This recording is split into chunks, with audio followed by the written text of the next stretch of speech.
2 years and witnesses may be disappearing, evidence may be disappearing. Maybe they just wouldn't even bother pursuing it. So they dropped the case. David was a free man,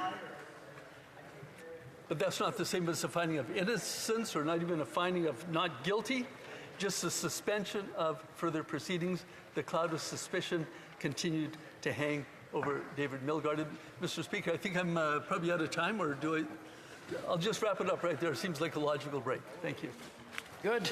The honourable member will have 12 minutes and 10 seconds coming to him when we return to the debate. In the meantime, we'll go to statements by members. Déclaration de député. The honourable member for Nepean. Thank you, Mr. Speaker. I wish to speak about a despicable float in a recent Brampton parade. Anti-India Khalistani supporters in India have reached a new low by celebrating the assassination of Indian Prime Minister Indira Gandhi, with her cutout in white sari splattered in blood and cutouts of her bodyguard and killers brandishing and pointing guns. Tolerating glorification of terrorist acts goes against everything our country, Canada, believes in. Anti-India and anti-Hindu groups in Canada, with their recent attacks on Hindu temples and even mounting a campaign against public display of flags with Hindu religious sacred symbol Om, are sending a dreaded message to Hindu Canadians. I again call authorities at all levels of government to take notice and initiate action before this hatred escalates to real and deadly physical violence. Thank you, Mr. Speaker. The honourable member for Yellowhead. Mr. Speaker, last week I introduced my first private member's bill called Noah's Law, named after 16-month-old Noah McConnell, who was murdered alongside his mother, Mikhail Bush, by a registered repeat sex offender who targets women and children. Cody McConnell, husband and father, along with Noah's Law organizers, have been calling for legislative change because of these tragic murders, hoping that no other family will suffer like this again. Mikhail Bush and Noah McConnell will never be forgotten. Their murders should lead to meaningful change to strengthen criminal justice system through Noah's Law. Once implemented, Noah's Law will empower the most vulnerable, especially women and children, by protecting them from violent offenders that live in our communities. Hopefully, Noah's Law quickly passes to help strengthen our justice system and prevent this from happening again. Thank you, Mr. Speaker.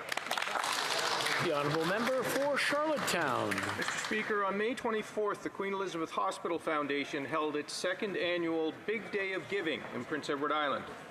The Big Day of Giving is a fundraiser for critical healthcare equipment and an opportunity to share stories from healthcare workers and patients across the island. This year's fundraising focus was on cancer care, mental health and addictions, and neonatal care. I'm honored to inform the House that this year's Big Day of Giving produced a whopping $861,000, over $210,000 more than last year.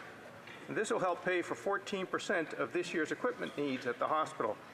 This resounding success speaks to the remarkable generosity of Islanders and their dedication to our community.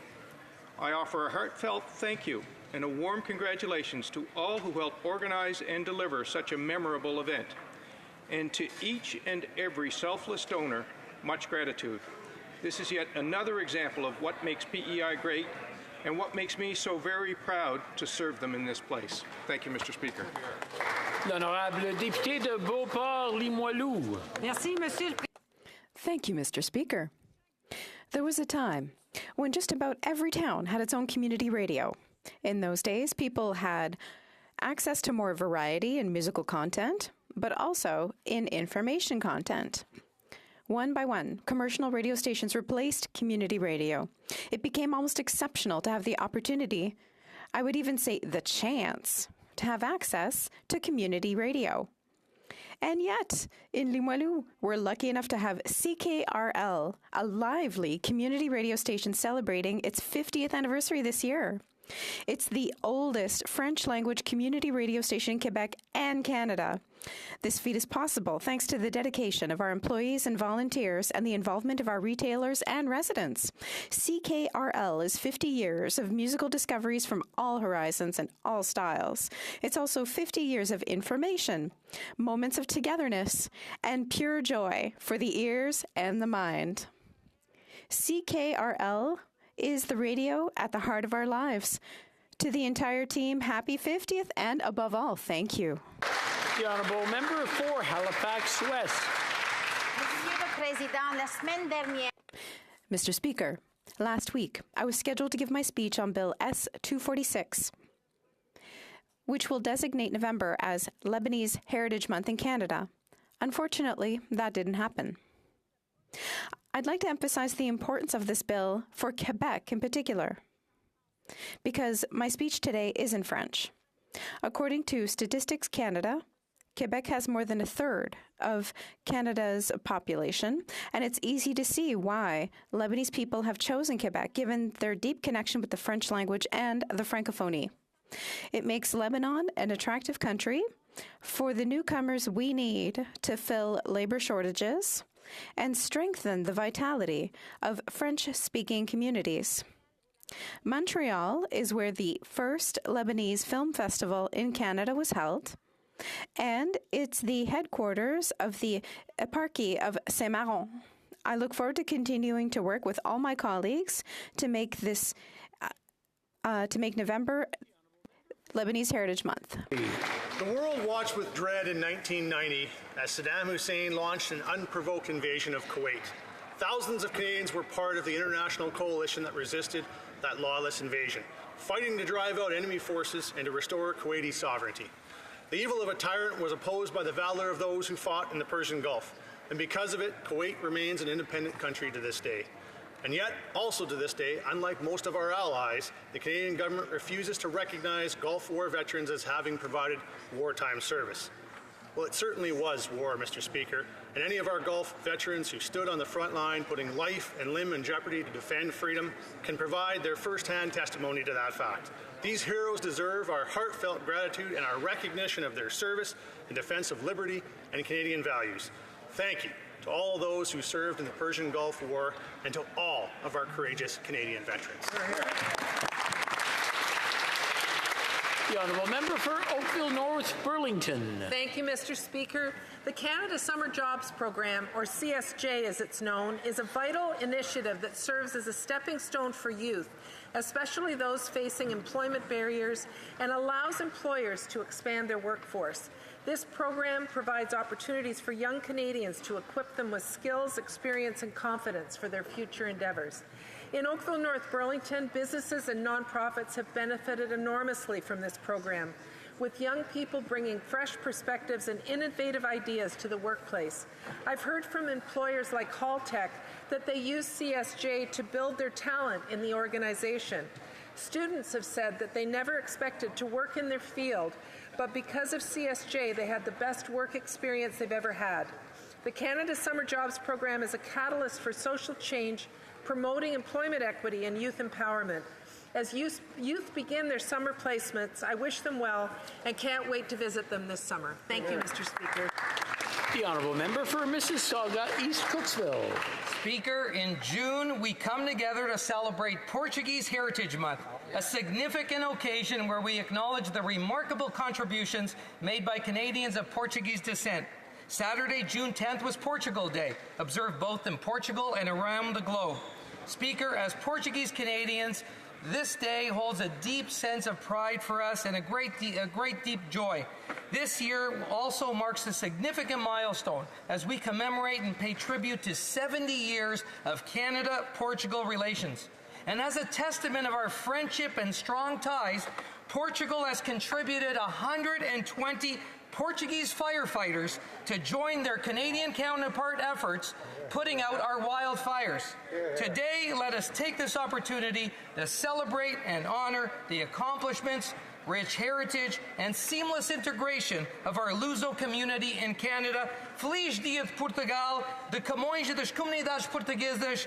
Viva Canadá, viva Portugal. Obrigado. Thank you. The honourable member for Abbotsford. Good pace. Are you serious? Oh my goodness!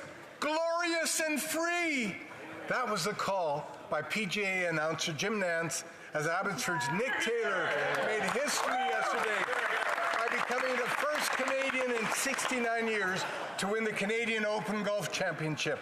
And he did it in spectacular fashion.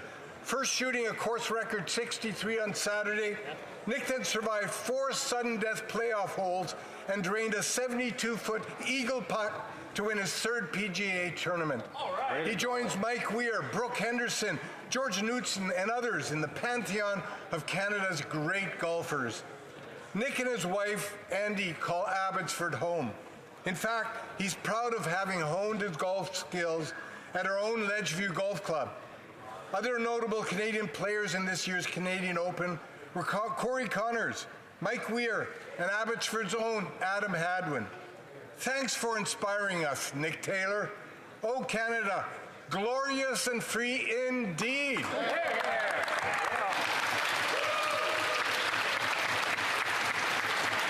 The honourable member for Scarborough Rouge Park. Mr. Speaker, I'm proud to celebrate a $25 million investment for the creation of the Sam Ibrahim Centre for Inclusive Excellence in Entrepreneurship, Innovation and Leadership at the University of Toronto Scarborough campus. The centre will help young people pursue their dreams while anchoring local startups to scale, grow, flourish, and ultimately stay in Scarborough. In addition to the new centre, the Sam Ibrahim Awards, the Gabriel Fanis Awards, and the Shaman Yukani Awards will provide supports so young entrepreneurs can realize their potential. Mr. Speaker, Sam Ibrahim, an Egyptian-Canadian, grew up in Scarborough and attended UTSC. He, along with his partners, started Arrow Group of Companies, one of the largest homegrown businesses in Scarborough with a global footprint. I'm so excited to welcome Sam and his partners, along with Principal Wisdom Teddy, Andrew Rafuzaman, Lisa Lemon, and Neil Joshi from UTSC to Parliament Hill today. Sam, thank you for believing in Scarborough, and we know that this is only the beginning. Here, here.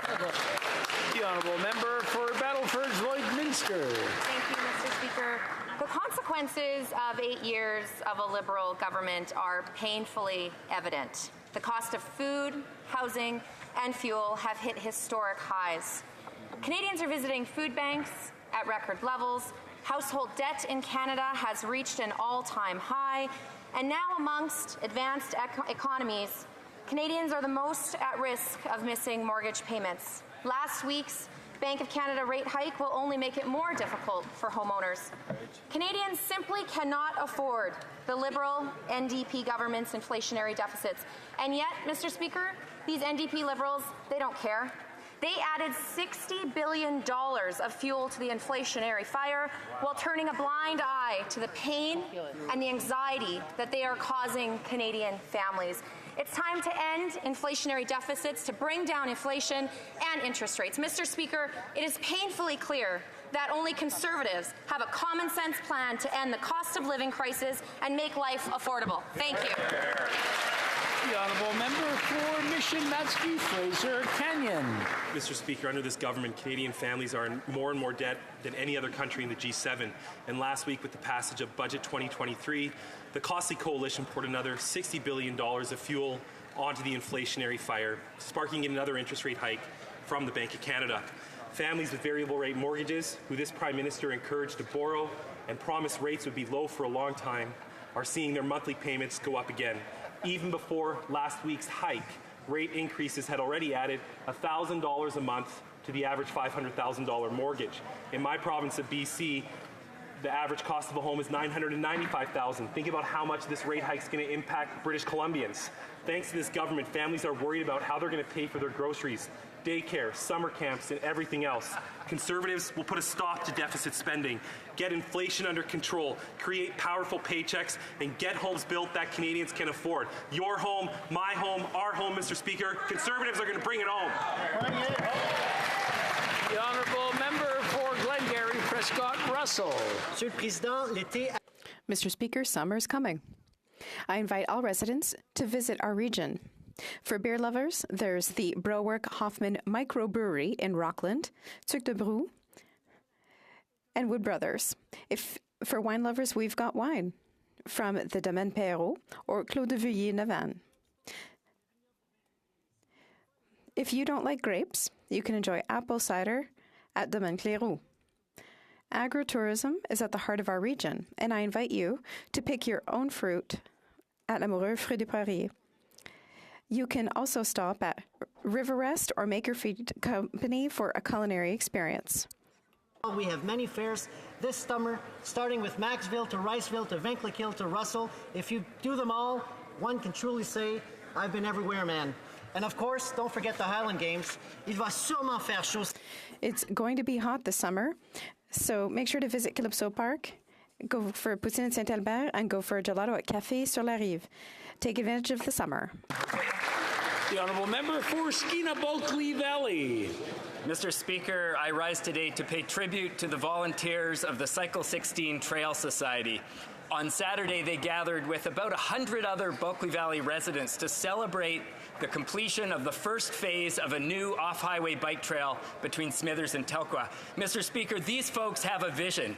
It's a vision of local families coming together for healthy, active lifestyles, a vision of clean, sustainable transportation, and a vision of people building good projects together in the proud tradition of small communities everywhere. I want to congratulate the Society's executive, Alan Cormier, Jeremy Schreiber, Mary Bryce, Janet Harris, Dan Boisevane, Teresa Monkman, Sue Harrison, Allison Watson, and Don Morgan. And a special tip of the bike helmet to my friend Tony Harris, who has been pushing on the pedals of this project since the very beginning. I rode the bike trail with my daughter 2 weeks ago, Mr. Speaker, and it is beautiful. Congratulations all. Before going to the next member for his statement, I want to remind everyone that statements are taking place, and I'm sure everybody wants to hear what's being said. So if you're talking to each other, please whisper. Don't talk very loud. Thank you. L'honorable député de Drummond. The Honourable Member for Drummond. Mr. Speaker, for 60 years, Éditions du Boréal has offered a showcase for our Québécois authors.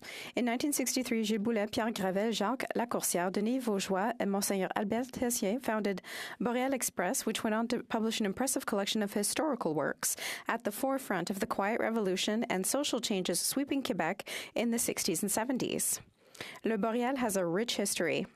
It published some of the greatest names in Québécois literature, such as Marie-Claire Blais, Anne Hébert, Gabriel Roy, Robert Lalonde, Marie Laberge, and Dany Laferrière, and also some English-Canadian literary greats, including Margot Atwood, Neil Basundath, and Michael Ondaatje. The list goes on, but one thing is sure, it will continue to grow.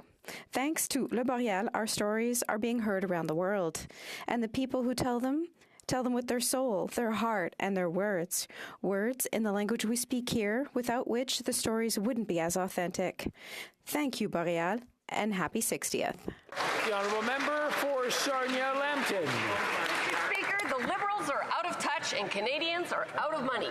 These inflationary deficits are causing Canadians to miss meals, use food banks, and for young people to abandon the hope of owning a home. In a couple more weeks, a second carbon tax will kick in, further driving up the price of gas to add 61 cents a litre, which is pouring more gas on the inflationary fire. Terrible. Mortgages and rents have doubled. The combined carbon taxes will cost families $4,000 extra a year. With all the wildfires raging in Canada, there will be stiff penalties for the arsonists responsible. But what will be the punishment for the Prime Minister and the Finance Minister who are deliberately setting the inflationary fire? I reiterate my party's call for the Liberals to work throughout the summer to draft a budget that will combat inflation, reduce interest rates, axe the carbon tax, and make it possible to build more homes. Your home, my home, our home. Let's bring it home! Yeah! The Honourable Member for Kingston and the Islands.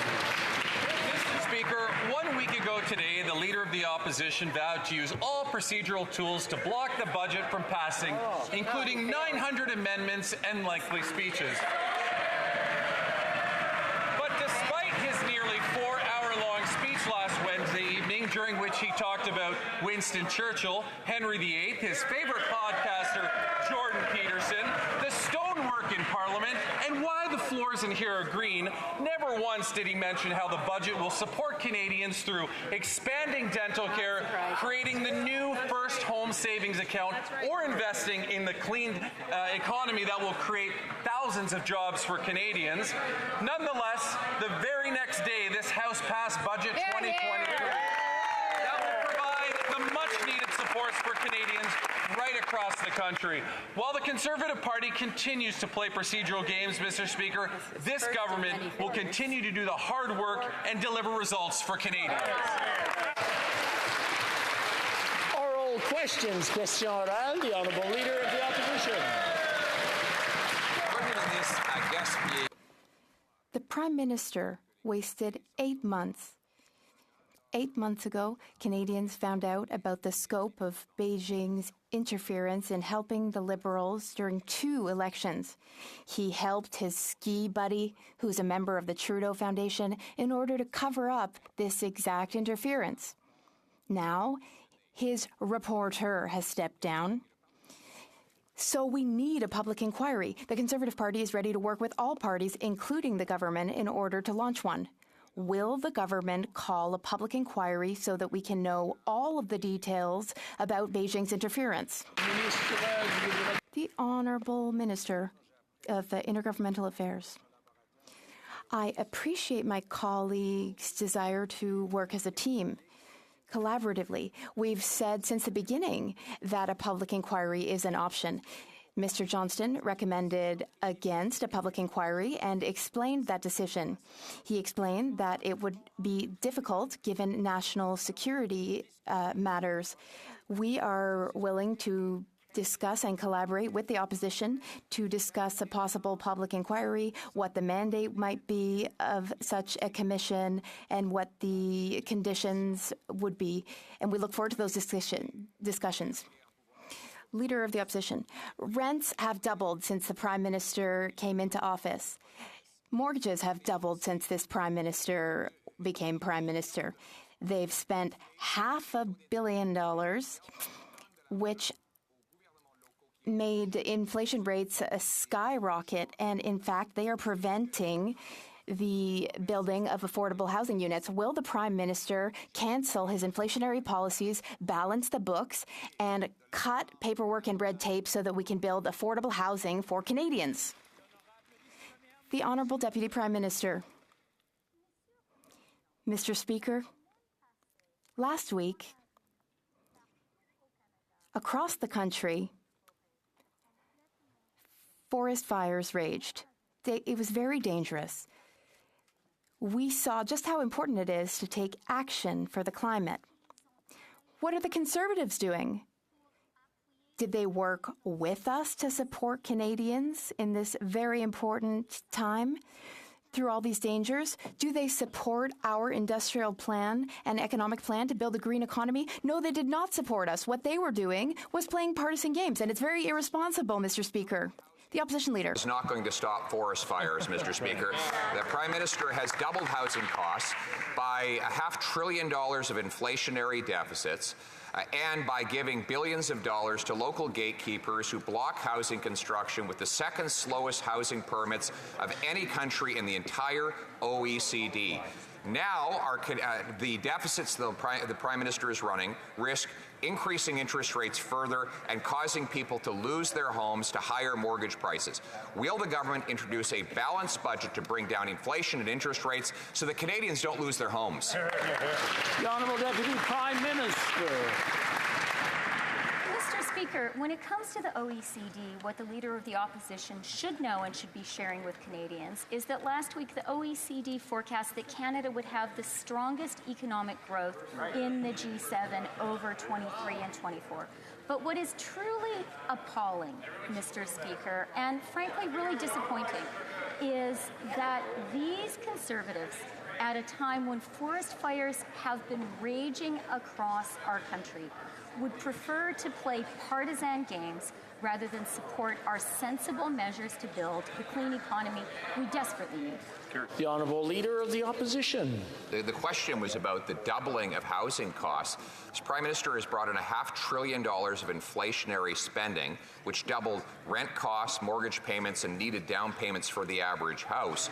And now the IMF says that Canada is the country most at risk of a massive mortgage default, as our households have the most debt as a share of GDP of any country in the G7. That debt is about to collide with soaring interest rates driven by this government's deficits. Will they eliminate the deficits, balance the budgets to bring down inflation and interest rates before Canadians lose their homes?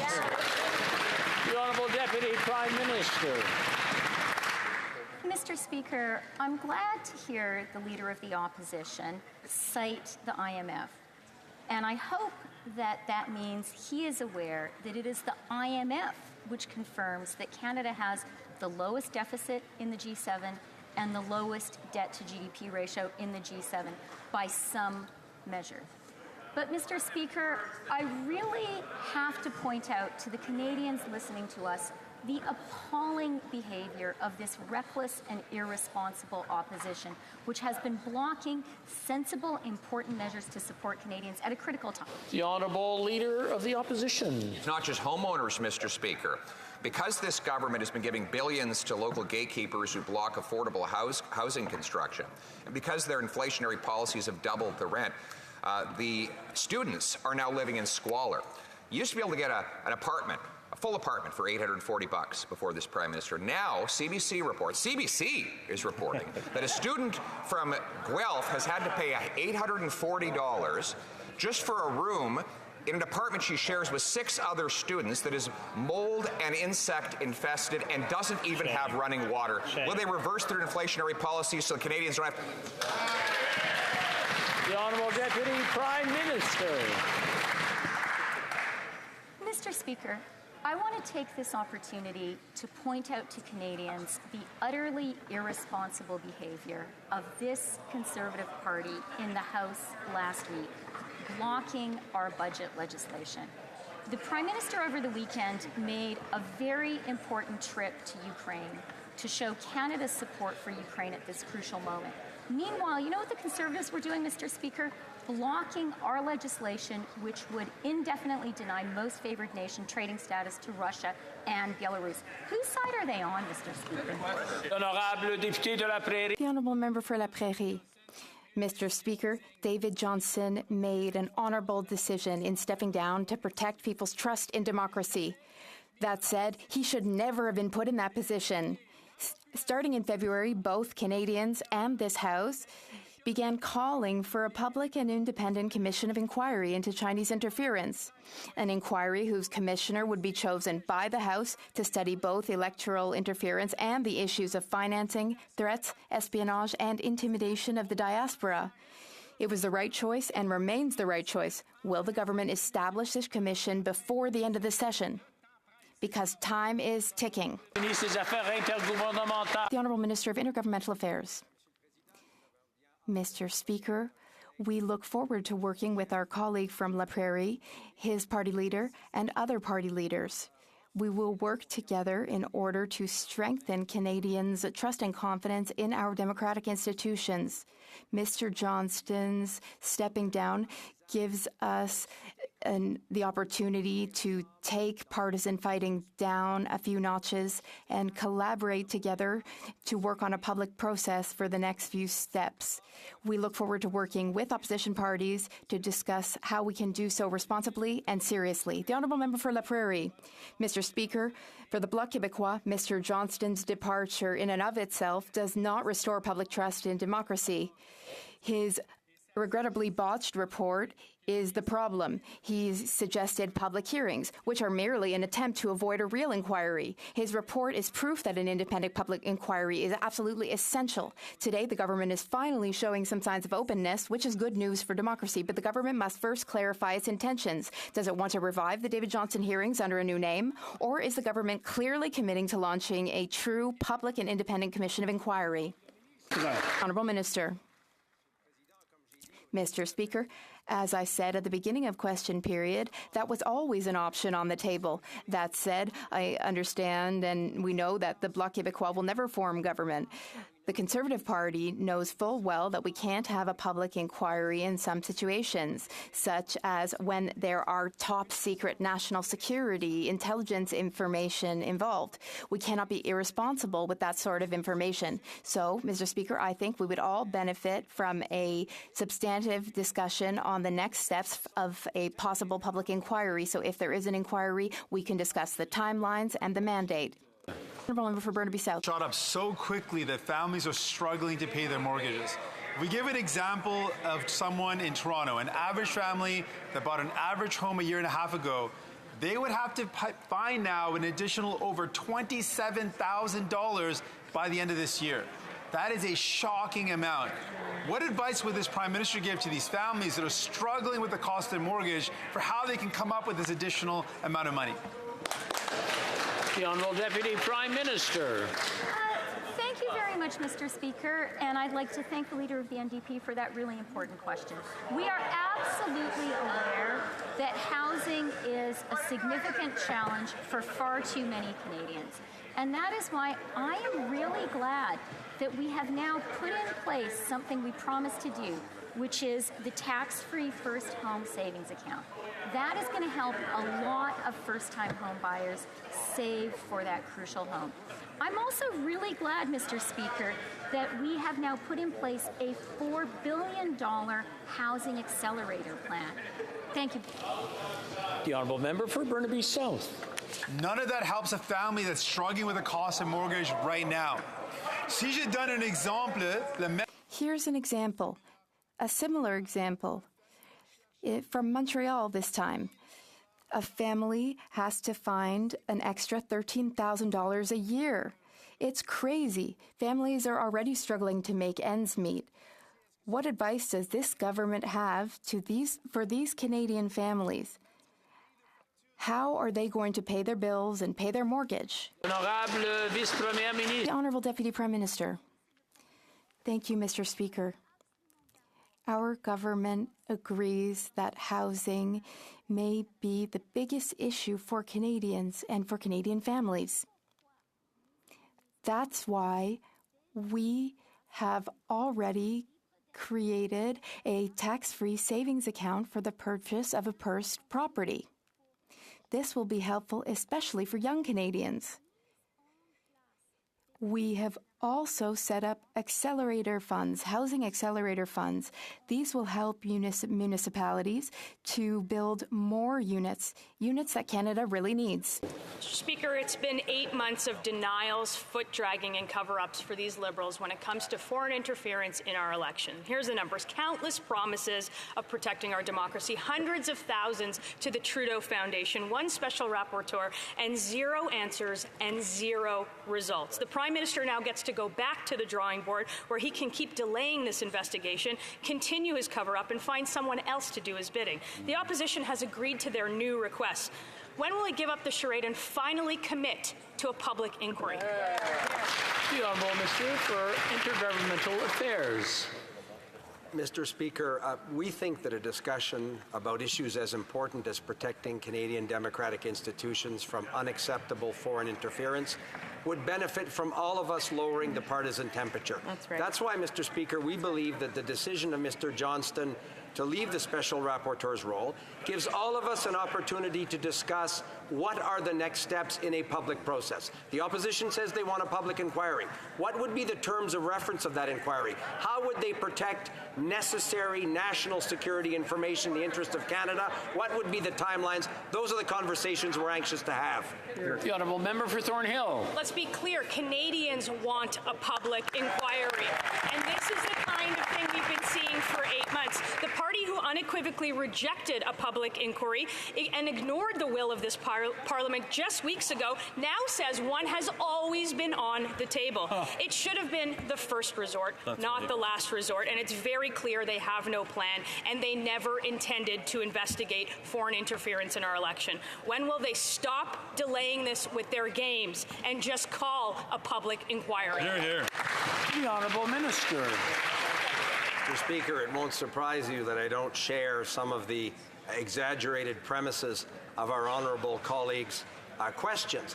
What we have said, Mr. Speaker, and members of the Conservative Party know this well, including the leader of the Conservative Party, who sat in a government that was designed and decided to protect national security information from public release. They know that. So saying they want a public inquiry right now is not, in fact, a responsible suggestion. They should tell us what would be the terms of reference. How will they protect the national security interests of Canadians? Who might lead this process in a proper way?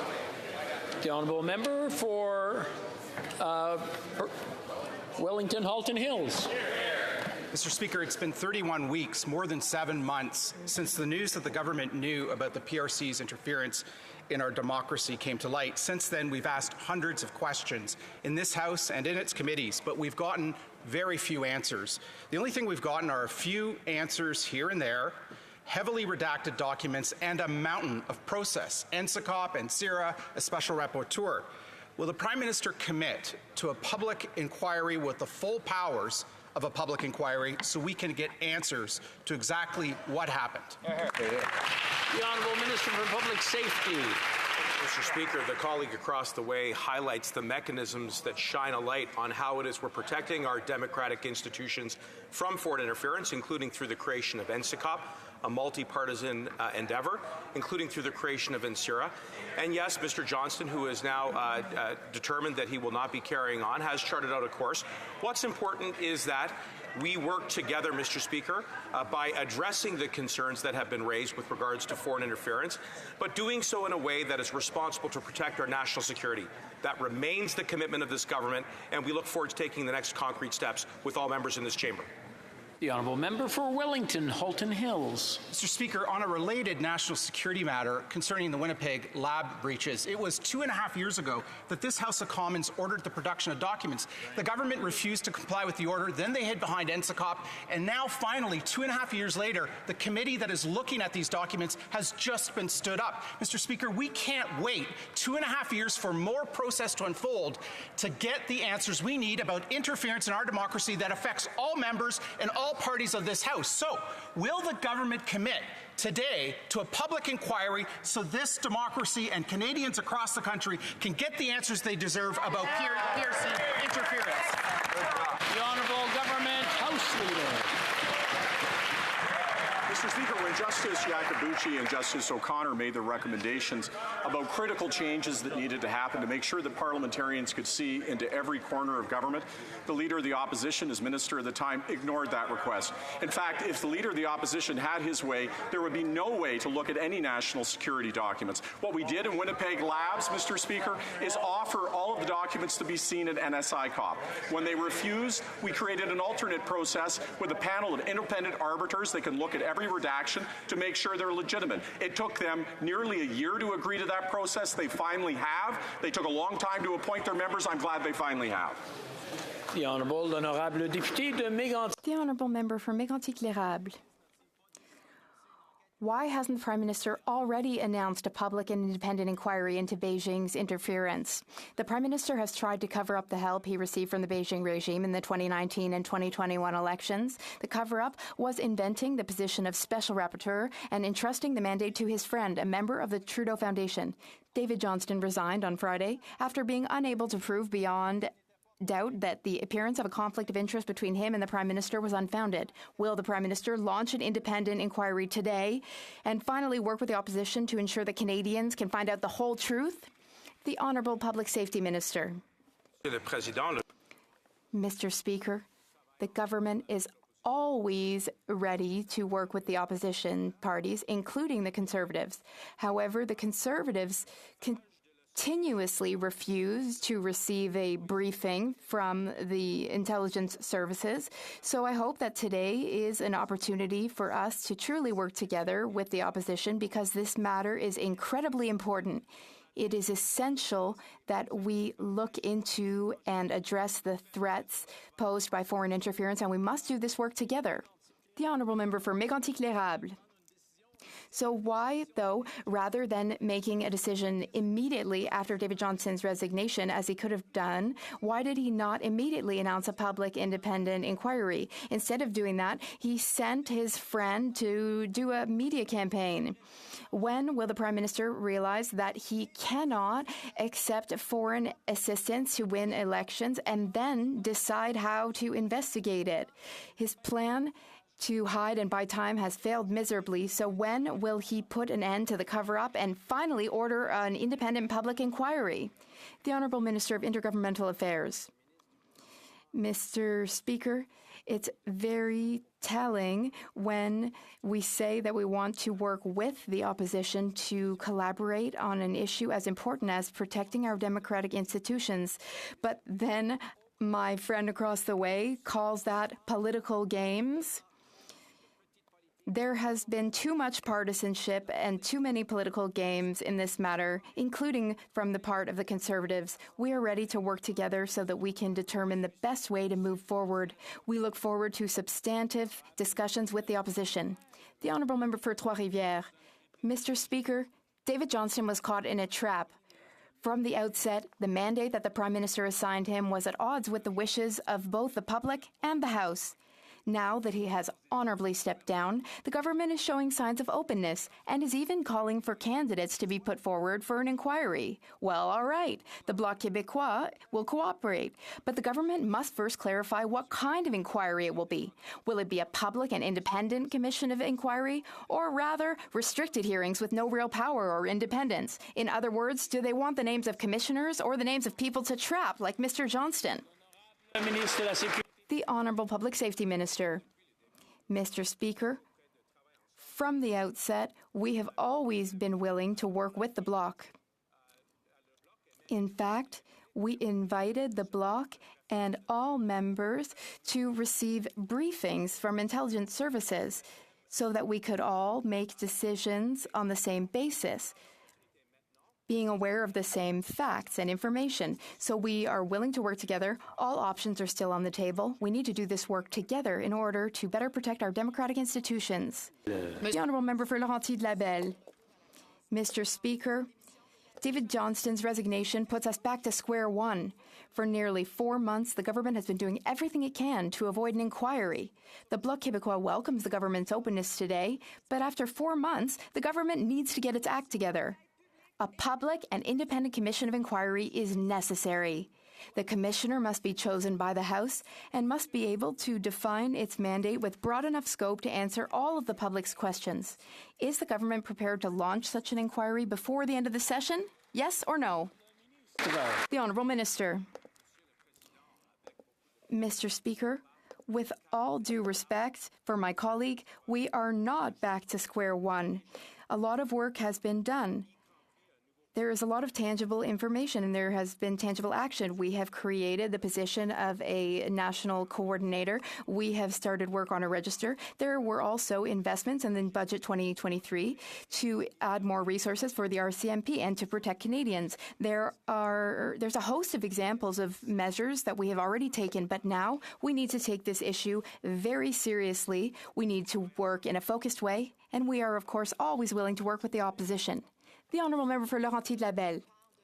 Mr. Speaker, we have been talking about this every day since February. Everyone is already calling for a public and independent commission of inquiry, including the former Director of Elections Canada, former members of intelligence services, senior civil servants, not to mention Canadians, and minorities threatened by the Chinese regime. The House, too, would like such an inquiry. Now, of course, it will be in-camera sessions, as with any commission of inquiry which deals with sensitive content. There's no lack of means to investigate. What's lacking is the government's will to investigate. So, public and independent commission of inquiry, yes or no? The Honourable Minister of Intergovernmental Affairs. Mr. Speaker, I'm encouraged by our colleagues' comments when it now, as for the type of inquiry, well, the colleague described one challenge that we face. There are top secret facts. There's top secret information here. that our intelligence agencies deal with. So instead of repeating the same things, we would like to hear concrete suggestions on how we can protect sensitive, top-secret information. We'd also like suggestions about the type of person who would be ideal to lead these public inquiries, and also suggestions about deadlines. The Prime Minister has racked up more debt than all other prime ministers combined. That's just not just a shocking fact, but the real-life consequences is that massive Liberal deficits raises the inflation rate, which then forces the Bank of Canada to raise the interest rates, which is forcing Canadians to default on their mortgages. Mr. Speaker, Canadians are going bankrupt because these Liberals can't control the government spending. Right. When will they get their spending under control? Right. The Honourable Deputy Prime Minister. Mr. Speaker, the member opposite has the privilege of representing Edmonton Millwoods, a riding in a fabulous city that is lucky to have a large Ukrainian-Canadian community. And so, Mr. Speaker, I hope that the member opposite is embarrassed by and ashamed of the childish filibustering of this Conservative Party, which blocked crucial support from our country to Ukraine. This party blocked the denial of most favored nation trading status to Russia. They should be ashamed of themselves, Mr. Speaker. Honourable Member for Edmonton Mill Woods. Mr. Speaker, almost half of Canadians say that they're having a difficult time now managing their mortgage payments. More and more Canadians are taking on credit card debt just to pay for basic necessities like groceries. So now will the Liberals work with us to draft a new budget that will stop the deficits, that will stop the inflation, and will stop rates from going up, and which will stop the mortgage defaults? Mr. Speaker, will these Liberals cancel their vacation, work with us, and help Canadians save their homes? The Honourable Minister for Families. Well, Mr. Speaker, despite the childish and immature and irresponsible games of the Conservatives, this House actually passed the budget last week. And it's a good thing that we did do that, Mr. Speaker, because there's real help in that budget for Canadians. Let's talk about, as of July 5th, the grocery rebate is going to reach 11 million Canadians. Mr. Speaker, the first-time homebuyer savings account is also part of that, Mr. Speaker. And the investments in clean technology that are going to help us fight climate change, but also build the economy of the 21st century. This side of the House passed that. The Honourable Member for Bellechasse, Les Etchemins-Lévis. Hello, Mr. Speaker. This government is spending recklessly, and this creates serious problems in the country. Just last week, the Bank of Canada was forced to react to the Prime Minister's inflationary policies by raising interest rates for the 9th time, Mr. Speaker. Canadians are already saddled with mortgage payments that have doubled, and some can't keep up and end up defaulting on their payments. Can the Prime Minister commit to immediately halting his deficits and inflationary spending and table a plan to balance the books? The Honourable Minister for Sport. Mr. Speaker, I know that the Conservatives would prefer to forget the past few years and to forget everything Canadians have gone through over the past few years, such as a pandemic. Our government chose to be there for Canadians when they needed it. We supported businesses, we supported people, we prevented people from losing their homes during the pandemic when they couldn't work. You know what's ironic today is that the Conservatives acknowledge that Canadians are suffering, but instead of proposing anything concrete or tangible, they're just trying to block our budget, which would help people. It makes no sense, Mr. Speaker. With Indigenous Chiefs of Police of Ontario who are trying to negotiate to keep their communities safe. This government is fine to enforce policies that were found to be discriminatory by the Canadian Human Rights Tribunal. They are fine to let the funding for First Nations policing run out. This would never happen in major cities. Why is this government forcing the Indigenous Chiefs of Police of Ontario, forcing to accept them a contract which goes against reconciliation? The Honourable Minister for Public Safety. Mr. Speaker, first I want to begin by thanking my colleague for her question and for her advocacy in the space of First Nations policing. I want to assure her that I've had constructive discussions with Chief Kailu over the course of the weekend, and I want to assure all members in this chamber that we are committed to resolving this situation as quickly and as respectfully as we can. Mr. Speaker, the statements made by the community earlier today are with merit. It is a reminder that we have a long way to go when it comes to reconciliation, and that is why this government remains committed to doing that work in partnership based on respect for the community. The Honourable Member for Vancouver East. International students who's been defrauded by crooked consultants should not be punished with deportations and inadmissibility based on misrepresentation. They have invested everything they have for a better future. They work hard, they study hard, and under very difficult conditions. They are under enormous strain, and their lives are in limbo. The Liberals can eliminate this uncertainty by allowing them to stay in Canada and build the life of their dreams. Will the minister do the right thing, the compassionate thing, and grant these international students a pathway to permanent residency? The Honourable Minister for Immigration. Mr. Speaker, I agree with much of my honourable colleague's question, and I'm glad to share that we've been working very hard, as we've discussed in a recent meeting just a little more than a week ago. We are working to develop a process to ensure that those innocent students who are the victims of fraud will have an opportunity to remain in Canada. However, to the extent that people committed fraud or were complicit in a fraudulent scheme, they will bear the consequences of choosing not to follow Canada's laws. I am hearing stories of students who are dealing with serious mental health concerns, with the uncertainty that they are struggling with. We will put a process in place to allow them to prove that they were taken advantage of and provide an appropriate remedy for them. The Honourable Member for Etobicoke Centre. Mr. Speaker, this past weekend, as Ukrainians continue to fight valiantly for their freedom and for ours, our Prime Minister and Deputy Prime Minister made another visit to Kyiv to meet with President Zelensky and Prime Minister Shmyhal. For more than a year, Canada has remained a steadfast ally of Ukraine, with significant military aid, financial aid, sanctions on Russia, supports for Ukrainians fleeing the war, and much more. In light of the Prime Minister's visit, can the Minister of Foreign Affairs share with Canadians some of the latest measures the Government of Canada has announced to support the Ukrainian people and hold Russia to account? The Honourable Minister for Foreign Affairs. Thank you, Mr. Speaker. That's a great question. Well, in Kyiv, the Prime Minister announced $500 million more in military support, including that Canada will help train Ukrainian fighter pilots. And we also announced the seizure of the Russian Antonov plane stranded at the Pearson Airport. This is the first physical asset targeted, and with our new seizure and for future powers, we are the first of our allies to make sure that we're using these powers. We know that we have to do more, and we will do more, and there will be nowhere to hide for those who profit from the illegal. The Honourable Member for Calgary, Forest Lawn. The Finance Minister said that she would end her inflationary deficits and balance the budget by 2027. Just months after that, she admitted she'll run deficits forever and balance the budget in the year never.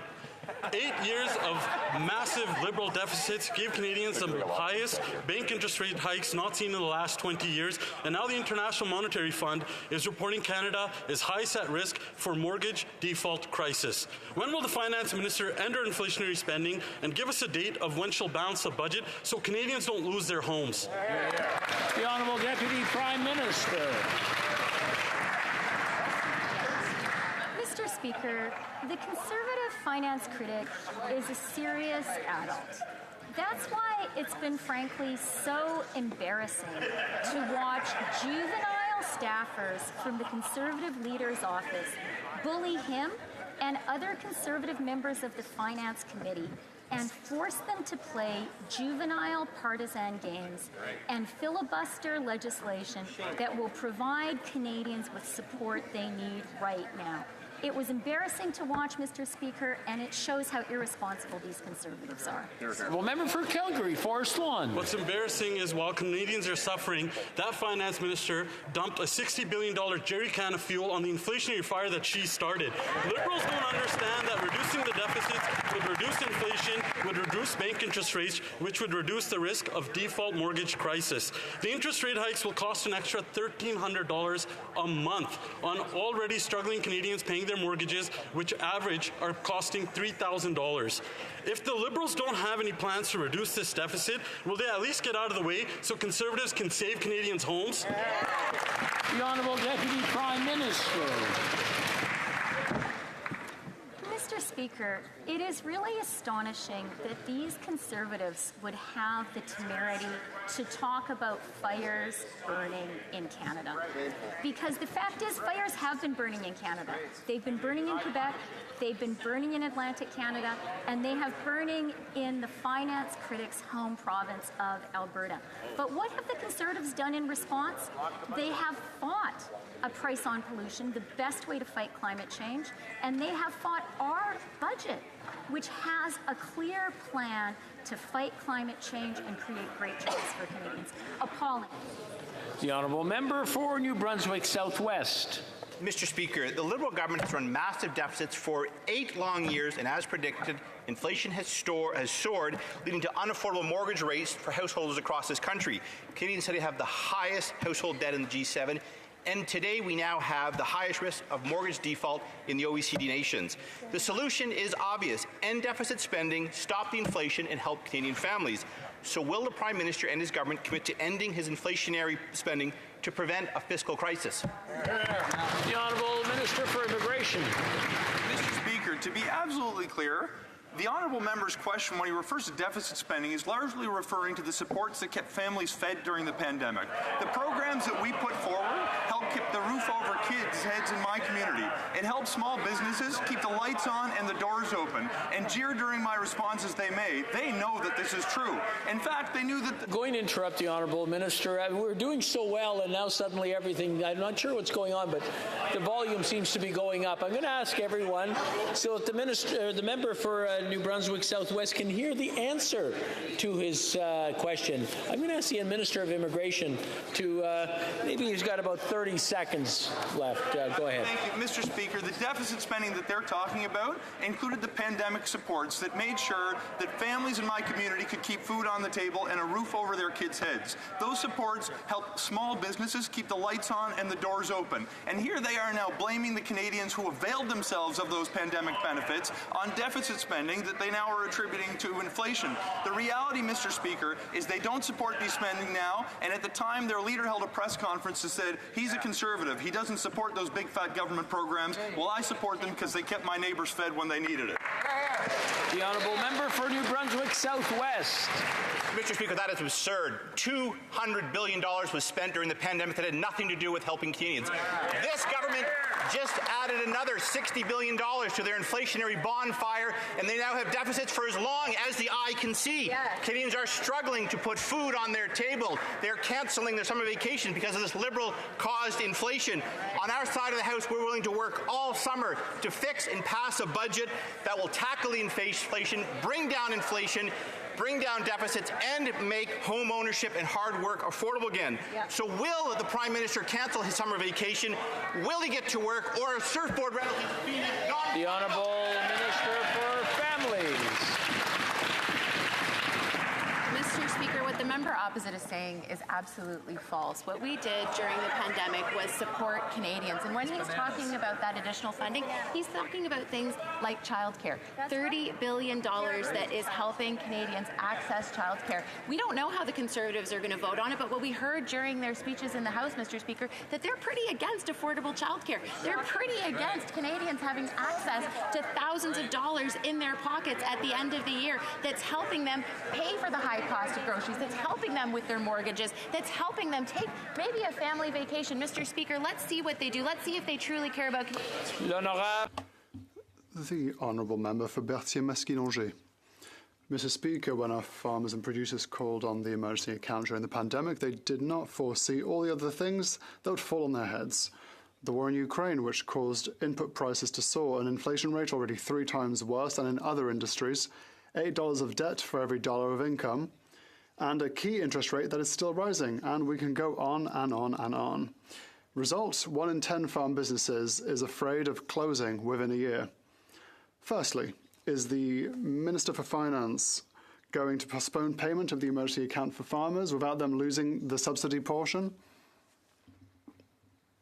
The Honourable Parliamentary Secretary. Thank you very much, Mr. Speaker. I'd like to thank my colleague for his question. Of course, we're working with the agricultural sector to make sure that there is a just and equitable profit in their farms. We've increased the payments up to $350,000 without interest, which will help our farming families throughout Quebec and Canada. The Honourable Member for Berthier-Masquinongé. The question was for the Minister for Finance, but whatever. It would be nice to get some answers from her. Can we at least postpone the repayment of the account? Agriculture is hit even harder than the rest of the economy by inflation, especially. That is why other governments are taking action. The Americans have invested $22 billion in agriculture. Quebec has taken action with aid from the Financière Agricole. Now it's up to Ottawa to do its bit. Current programs are inadequate to deal with this exceptional crisis, which requires exceptional assistance. When will the government finally support our farmers and producers? The Honourable Deputy Prime Minister. Thank you, Mr. Speaker. And as the daughter of a farmer, I fully understand the importance of our agricultural sector. And I agree with my honourable colleague that our farmers and producers are exceptional. They're essential for our communities and for our economy. And that is the reason for which our government was here during the pandemic. Yes, spending was up, but it was essential to support our farmers and producers, and will continue to help them. The Honourable Member for Hastings, Lennox and Addington. Mr. Speaker, it's no secret that this government's record deficit spending has shot inflation through the roof. As a result, Canadians are spending more on food than ever before. This is particularly marked in rural communities like my own, where higher shipping costs add on to the cost of the end product and will only continue to get more expensive with this government's carbon taxes. Mr. Speaker, will this government finally acknowledge the damage their lavish and out-of-control spending is having on the kitchen table? Canadians are needing help. They need to end their inflation-inducing monetary policy. Will they do it? Wow. The Honourable Minister for Families. Mr. Speaker, we know that Canadians won't receive any help from the Conservatives because their plan is austerity, austerity, austerity. And in opposition, Mr. Speaker, our government is committed to supporting Canadians. In fact, inflation is a global phenomenon, and a recent report noted that Canada actually has the second lowest food inflation in the world. It doesn't mean that Canadians aren't hurting, and that's why we brought forward the grocery rebate that as of July 5th, 11 million Canadians are going to receive, and that's in addition to the Canada Child Benefit, early learning and childcare, the rental benefit. Mr. Speaker, we've been there for Canadians. The Honourable Member for Hastings, Lennox and Addington. Mr. Speaker, unlike the federal government, struggling Canadians cannot simply print more money. They need to manage their budgets and spend within their means. They cannot impose a series of punitive taxes on their neighbors to balance their books. They need to manage their finances with the added hurdle of reduced spending power. So, Mr. Speaker, when will this government stop spending, reduce inflation, and lower massive grocery bills?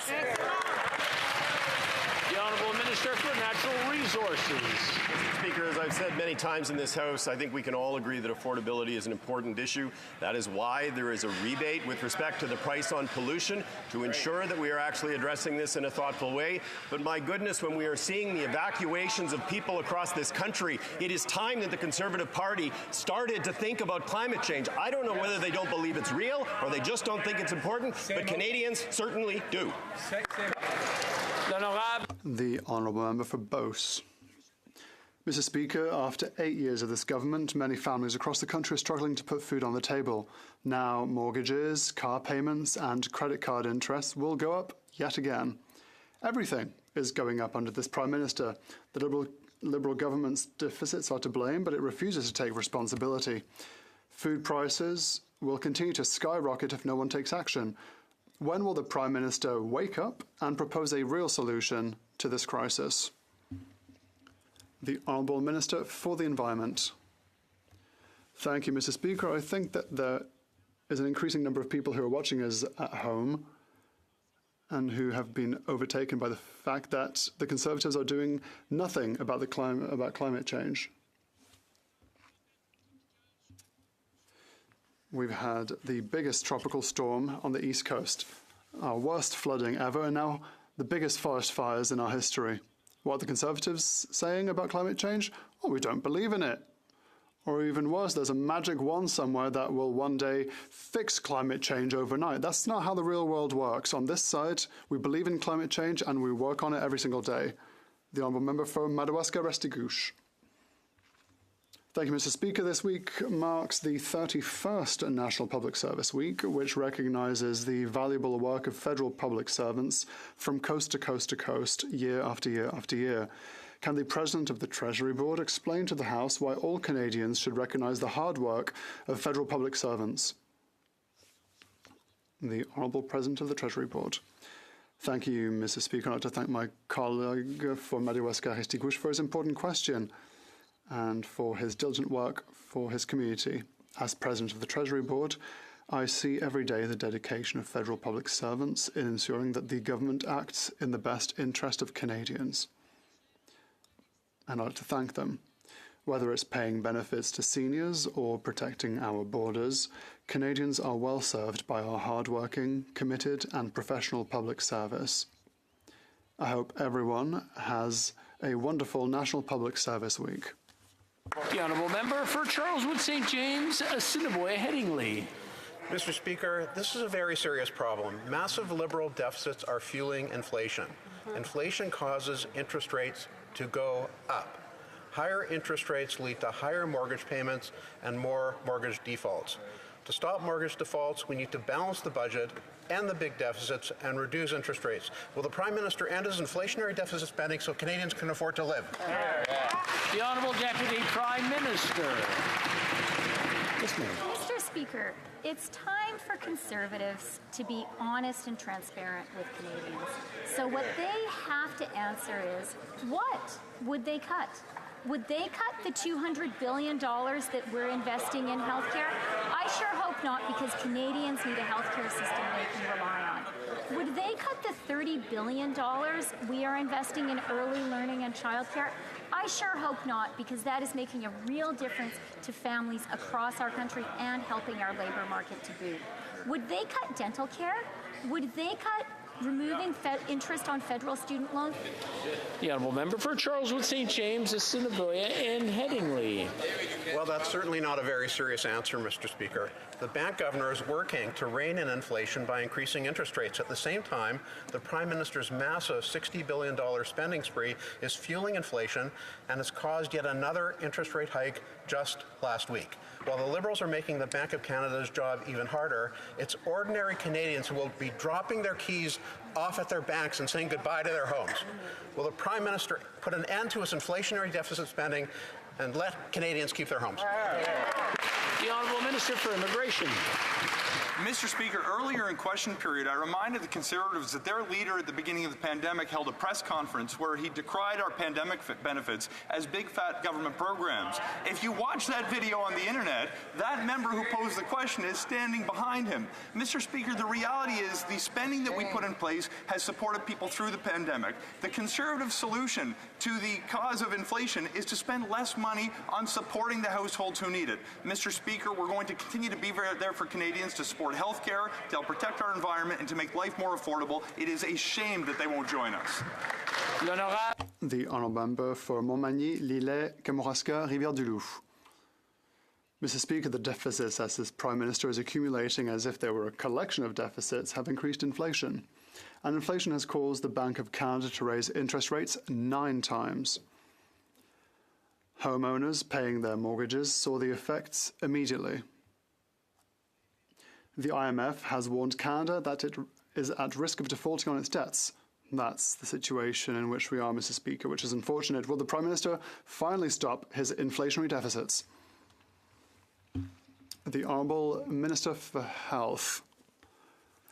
Mr. Speaker, the Minister for Finance a couple of minutes ago talked about a juvenile attitude from the official opposition when they refused last week to work towards adopting the budget. The good news is that my colleague on the other side, also has a juvenile population. There are many young people, 12,000 children, who get the universal childcare benefit that will be strengthened in a few weeks, and close to 500 children who've been able to get improved dental care.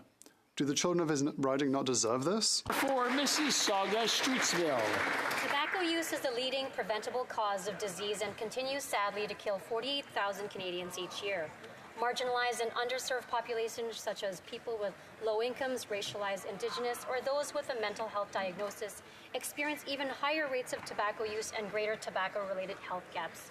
Can the Minister for Mental Health and Addictions update this House on how our government is using every evidence-based tool at our disposal to help protect the health of Canadians, especially young people? The Honourable Minister for Mental Health. Mr. Speaker, I thank the member for her question and for her tireless advocacy. It is essential that we take bold action to help people stop smoking and help young people to live healthy, tobacco-free lives. Canada's recently made cigarette health warnings unavoidable by becoming the first country in the world to require they be printed directly on individual cigarettes. This, along with updated and periodic rotation of health messages on tobacco packaging, will ensure that we reach our target of less than 5% by 2035. The Honourable Member for Cowichan, Malahat, Langford. Mr. Speaker, families have been struggling to keep up with growing food prices, forcing kids to turn to school lunch programs. The Breakfast Club of Canada now provides breakfast for more than 600,000 students. 600,000. 2 years ago, it was just over 250,000. Canadian nutrition programs can't keep up with the demand or the cost to feed students as grocery prices soar. This government needs to stop dragging its heels. Will the Liberals make sure our students are fed by immediately setting up the National School Food Program? Hear, hear. The Honourable Minister for Families. I'd like to thank my honourable colleague for his question, and I look forward to working with him on this important issue. We know that because of high food prices right now, many school food programs are struggling to keep up with the cost, and we know how essential school food programs are to children right across this country. That's why over the past year I've been engaging in consultations both with schools, with school food providers, with stakeholders, with children, to gain their input into how we can bring forward a national school food policy. I look forward to sharing the results of those consultations with this chamber shortly. Thank you, Mr. Speaker. Thanks. The Honourable Member for Saanich Gulf Islands. Thank you, Mr. Speaker.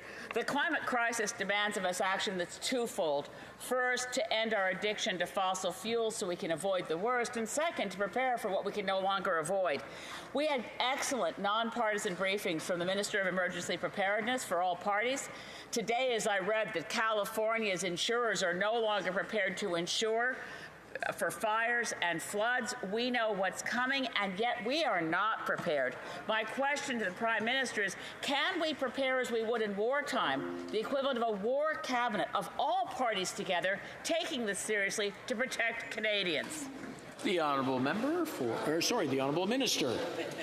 Thank you very much, Mr. Speaker. I'd like to thank the member for a very important question. And, Mr. Speaker, as we see an increase in the severity and the frequency of weather-related disasters, we recognize the importance of ensuring that Canadians have access to affordable and accessible home insurance. And it's why we've been working with the insurance industry to ensure, first of all, to develop a national flood insurance plan, but also to ensure that Canadians have all of the tools that they need to manage risks, including home insurance. Bill, I'm afraid that's all the time we have for question period today. C'est tout le temps. Nous avons un rappel au règlement, l'honorable député de Mégantic. The Honourable Member for Mégantic-Les-Érables. Thank you very much, Mr. Speaker.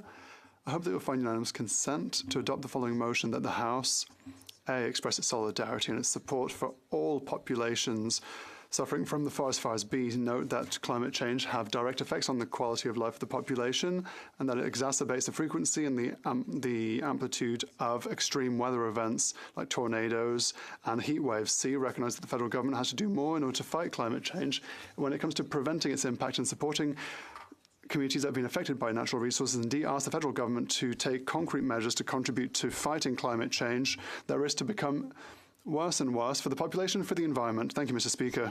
All those who are opposed to what the Honourable Member has proposed will please say nay. We do not have unanimous consent. We have another point of order. The honourable member for Niagara Falls. Thank you, Mr. Speaker. If you seek it, I believe you will find unanimous consent for the following motion: that the House call for the immediate return of vile serial killer and rapist Paul Bernardo to a maximum prison, and that all court-ordered dangerous offenders and mass murderers be permanently assigned a maximum security classification, and that the least restrictive environment standard be repealed, and that the language of necessary restrictions that the previous government, conservative government, put in place be restored. All those opposed to the honourable member moving the motion will please say nay. Agreed. The House has heard. I'm sorry? Apparently I missed a nay. I'm sorry, I didn't hear it. I'm sorry, we don't have apparently unanimous consent. Okay, very good. It being 3:12, pursuant to order made on Thursday, June 23rd, 2022, the House will now proceed to the taking of the deferred recorded division on the motion of Monsieur Blanchet relating to the business of supply. Convoquez les députés. Call in the member.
The question is as follows.